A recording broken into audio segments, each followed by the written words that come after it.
Pour adresser ce sujet, je suis en compagnie de Marc Royer. Bonjour. Bonjour Delphine. Vous êtes directeur données non structurées analytiques chez Dell Technologies France. Votre travail consiste à accompagner les entreprises dans la gestion de stockage de leurs données et aussi dans leur stratégie d'intelligence artificielle. Dell a dévoilé ses prédictions pour 2025 en matière d'IA, avec notamment l'essor de l'IA agentique, tous ces agents qui vont nous aider très opérationnellement finalement dans nos métiers. Et notamment aussi parmi ces prédictions en entreprise, le passage du concept à la réalité. Qu'est-ce que ça engage d'abord comme transformation au niveau de l'IT, ça ? Alors, c'est plusieurs éléments. Il y a un changement de posture, parce qu'on parle souvent de l'IT comme un outil technologique pour accompagner la transformation des entreprises. Mais il y a aussi un changement de posture par rapport aux personnes finalement qui composent cette entreprise.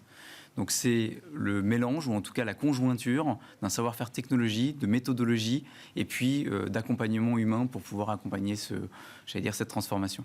Et si je rentre plus précisément sur notre sujet, sur la question du stockage, de la gestion des données, qu'est-ce qui doit changer aujourd'hui ? Alors aujourd'hui, on accompagne, nous, chez Dell Technologies, les sociétés à se mettre dans une posture de raffinerie. C'est-à-dire qu'on a une matière première qui est présente et toutes les entreprises en ont. Elle est soit de provenance externe, soit de provenance interne. Mais ce qui est sûr, c'est que la matière est là. La matière, c'est la donnée. Exactement. La première difficulté, ou en tout cas le premier challenge pour les entreprises, c'est d'y accéder sans restriction, mais aussi de se conformer aux différentes réglementations. Ah oui. Et ça, c'est un des points de challenge les plus majeurs pour les entreprises. Et puis de prendre aussi, la qualification de ces données pour pouvoir adresser des sujets. Donc en fait, il faut commencer principalement par le pourquoi on veut mettre en place de l'IA et pas par le comment. Parce qu'en fait, on se retrouve dans les entreprises, on a quand même passé l'ère du big data, on se retrouve avec une masse d'informations. Absolument. Comment est-ce que ça, on peut le transformer en atout stratégique, parce qu'on nous dit les entreprises demain avec l'IA vont gagner en valeur. Alors c'est vraiment la donnée, c'est l'atout stratégique. C'est vraiment ça qu'il faut retenir. Pourquoi ? Parce que c'est ce qui donne une singularité à chaque entreprise. Il y a la donnée mondiale, d'ailleurs on l'a vu avec l'avènement en 2022 et depuis 2022 des LLM, ChatGPT, mais ce n'est pas le seul. Finalement, on sait que d'ici 2026-2027, l'ensemble de la donnée publiquement disponible sur Internet sera consommée par ces éléments-là. Qu'est-ce qui va différencier finalement un acteur, une entreprise ? C'est la manière dont elle va utiliser ses propres données, son propre savoir-faire, pour pouvoir adresser des besoins spécifiques liés à son activité, son secteur, son industrie.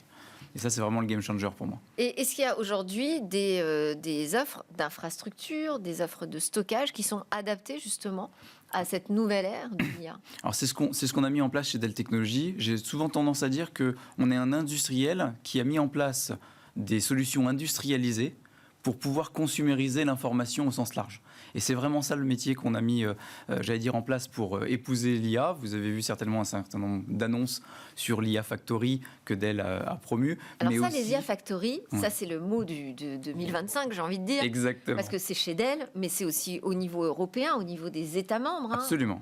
On ouvre des IA Factory, c'est au niveau de chaque entreprise qui crée sa petite usine de fabrication d'IA générative. Mais encore une fois, qu'est-ce que ça engage comme transformation sur la gestion de ces données ? Alors ce qu'on veut faire avec les différentes entreprises, puisqu'on adresse à la fois des ETI, des PME, du secteur public, du secteur privé et puis des grandes entreprises, c'est de leur permettre d'avoir vraiment l'outillage et les formations, puisqu'il y a l'accompagnement humain, pour pouvoir s'approprier ces outils et en faire quelque chose d'aussi simple à utiliser que ce qui s'est passé avec les LLM pour le grand public.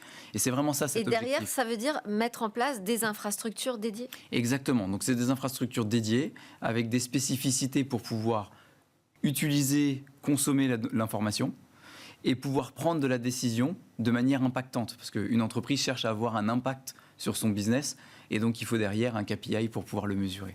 Et ces infrastructures, c'est des infrastructures pas seulement d'accès à la donnée, c'est des infrastructures de stockage aussi. Alors, ça va être des infrastructures de stockage, d'accès au sens large à la ou au silo de données, parce qu'une entreprise possède plusieurs, lieux de données. Quoi ? C'est du cloud hybride aujourd'hui ? Alors, on va se retrouver dans des approches assez cloud hybrides, c'est-à-dire qu'on peut faire du on-premise, on peut faire du off-premise, et puis on voit aussi que dans certaines industries, il y a du edge. C'est typiquement, pour vulgariser les choses, lorsque vous êtes dans une ville, si vous devez faire par exemple la gestion des déchets, vous pouvez avoir une remontée par des capteurs disant que telle ou telle poubelle est pleine, mais vous pouvez aller plus loin.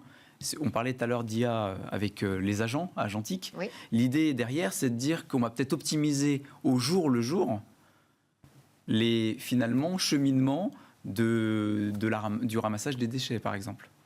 Donc c'est vraiment d'aller sur non seulement la compréhension de l'information, la prise de décision et l'accompagnement dans cette prise de décision de manière très opérationnelle. C'est presque du sur-mesure. On fait du sur-mesure. Merci beaucoup, Marc Royer, pour vos conseils, vos éclairages sur ce sujet. Je rappelle que vous êtes le directeur données non structurées analytiques chez Dell Technologies France. Merci Delphine. Allez, c'est la place maintenant à notre grand rendez-vous sur l'intelligence artificielle, justement.